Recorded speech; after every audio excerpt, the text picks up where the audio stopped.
Mga tao, may magandang video ako na siguradong magugustuhan nyo dahil sobrang saya ako ngayon.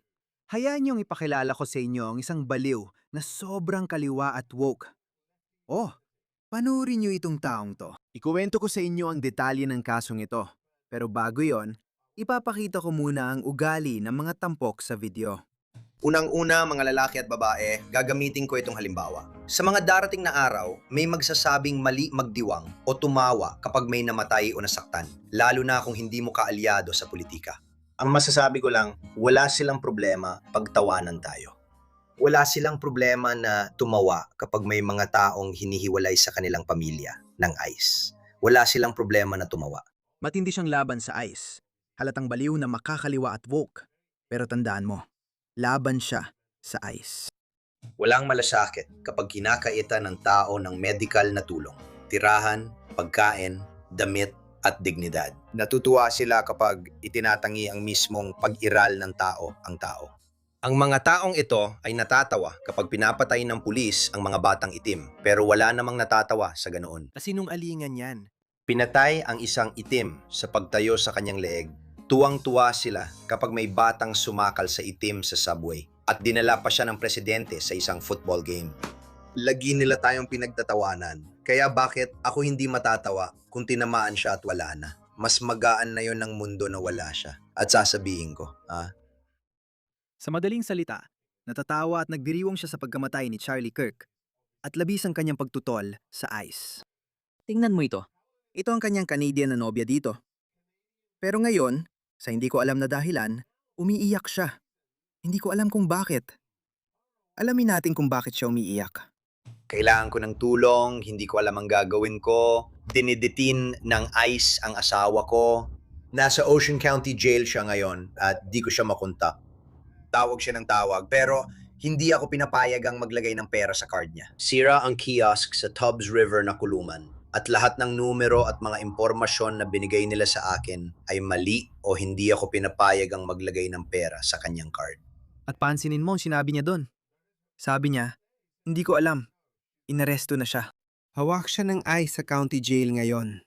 Pero di ko alam ang nangyari. Pupunta ang ICE para kunin siya. Kailangan ko ng abogadong pang-imigrasyon at tulong. Hindi ko alam ang gagawin ko at wala na talaga akong pera. Pero, Kailangan kong lahat din sila ay walang pera. Wala silang pera. Pero gusto nilang baguhin ang mundo. Mga hampas lupa. may nangyayari sa labas. Kailangan ko siyang iligtas. Mahal ko siya. Kailangan ko ng tulong. Tulungan mo akong alamin, hindi ko alam. Na yun lang ito mangyayari. Yung kotse mo, pare. Ako. Patunayan mong sinabi mo. Ibenta mo ang kotse at gamit mo para makuha ang pera sa piyansa. Kailangan ko ng tulong. Ginagawa lang ng lalaking to dahil tinamaan sa leeg si Charlie Kirk. Panoorin mo. Kailangan ko ang asawa ko. Ayokong masaktan siya. Ayokong makita siyang masaktan. Hindi ko alam ang gagawin ko. Hindi ko alam ang gagawin ko. Ngayong araw, Hulyo 13, ang asawa ko ay dinetin ng ICE at dinala sa Delaney Hall sa Newark, New Jersey. Tingnan mo yan, grabe, tingnan mo yan. Ang creepy ng lalaking yan. Sinasabi dito, libong birhen para sa amo ni Satanas. Diyos ko, 1,000 birhen para sa amo ni Satanas. Ito ang aking pagsubok na makipag-ugnayan sa anumang news outlet, lalo na sa mga lokal dito sa New Jersey. Tulad ng News 12, New Jersey o NJ.com o sinumang mamamahayag o reporter na lokal na gustong marinig ang aming kwento. Hindi, sa tingin ko, wala namang nagpapakita ng interes. Canadian citizen siya, ako naman ay American citizen. Mahigit 3 taon na kaming kasal.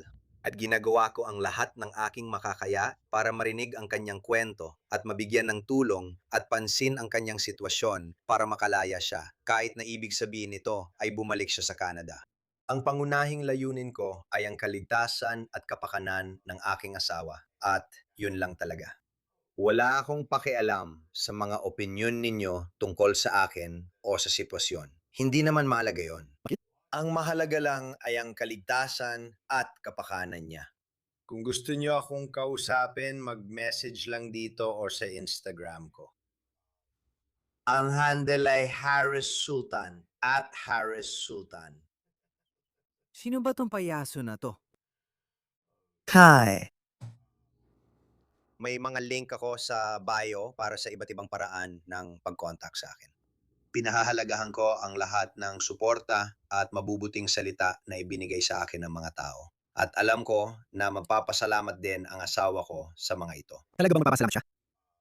Para sa mga gustong magpakalat ng chismis at maling impormasyon, sana makamit nyo rin ang kapayapaan balang araw, pero masasama kayo. Oo. Inan mo kung sino nagtuturo ng moralidad sa mga tao. Ngayon, ito ang lalaking nagsabi ha, si Charlie Kirk tinamaan sa leeg. Nag-run siya ng mga 2 minuto. Pinagsama ito mula sa 2 video na umabot ng 2 minuto at 35 segundo. At bukod sa kanyang pag-iyak, siya, anong nakuha mo doon? Mukhang hindi niya alam kung bakit nakadetin ang kanyang asawa. Ano ba nangyayari? Sasabihin ko kung bakit siya nakadetin. Pero tingnan mo muna ito. Ito ay kasinungalingan. Yak! Bakit ba sila laging ganito ka-predictable? Tingnan mo yung buhok sa kilikili. Siya yon.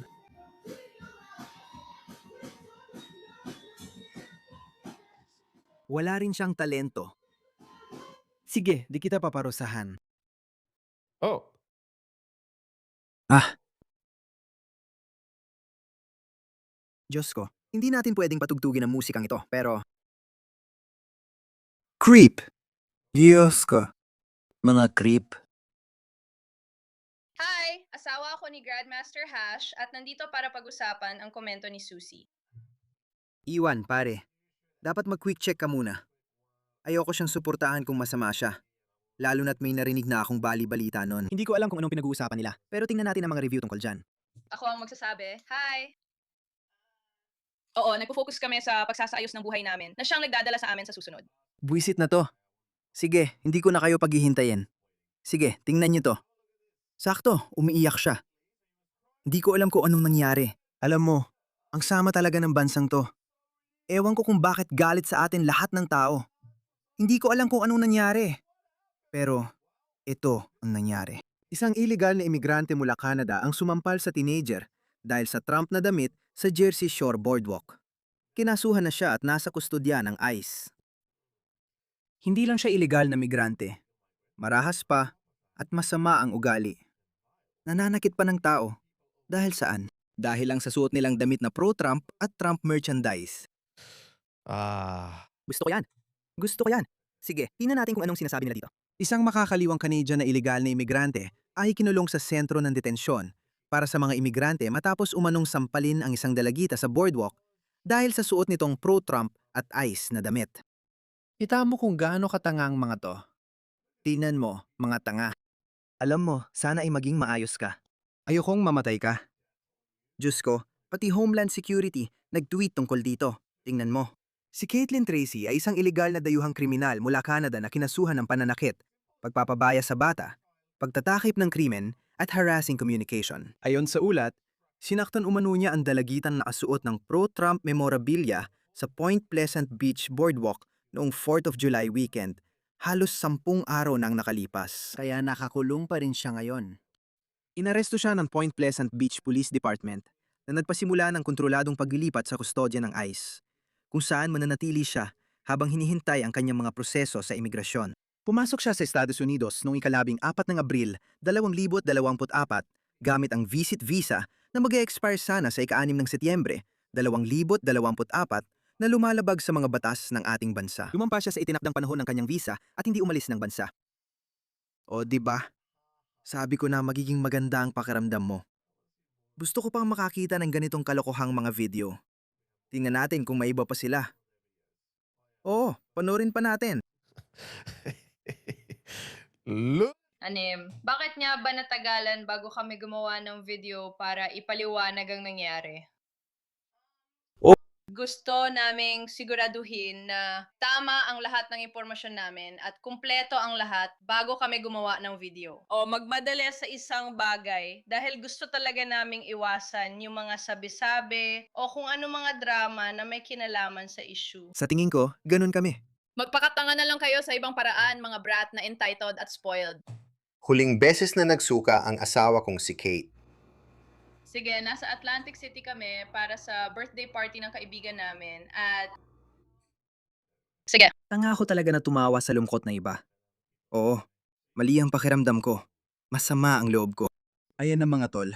Sobrang entitled at spoiled ng mga taong to na akala nila hindi sila sakop ng batas.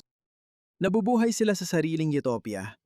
Akala nila makukuha nila lahat ng gusto nila. Para sa kanila, dapat walang batas, walang mga patakaran. Kahit anong gusto nila, tayo, ang iba pang tao sa mundo, dapat lang nating tanggapin.